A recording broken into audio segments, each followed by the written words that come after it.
So I made it up to chapter 55 in Iron Flame, so we're gonna go ahead and put that there for a second.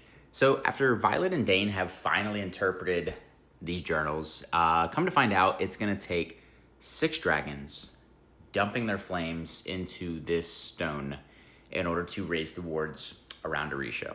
The problem is by doing this, the Flyers are going to lose their ability to channel their magic.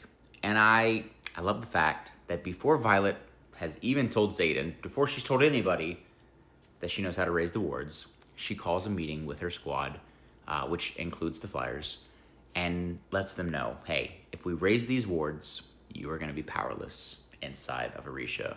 But I'm giving you the option to leave. But if you leave, you'll have your power, but the Wyvern and the Venin are, you won't make it very long. So they're in a lose-lose situation, right? They stay inside Orisha, they have no power. If they leave Orisha, they have their power, but for how long before? I love the fact that I just see so much bonding happening between them, like now that they're all in the same squad. And we see even more of that when they go off to do this challenge, this mission, right? They got to go find these runes.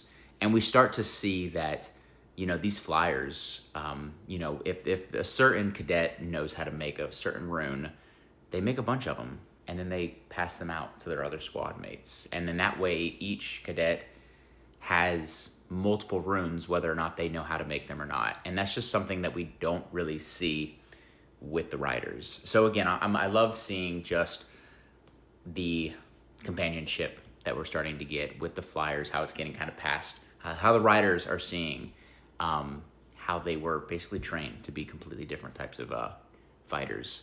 Now, when they're inside this cave and they're going for the rune, Solas shows up, which is very concerning because after what happened with Jack and his dragon, knowing his dragon was alive kind of hinted around the fact that Jack was alive.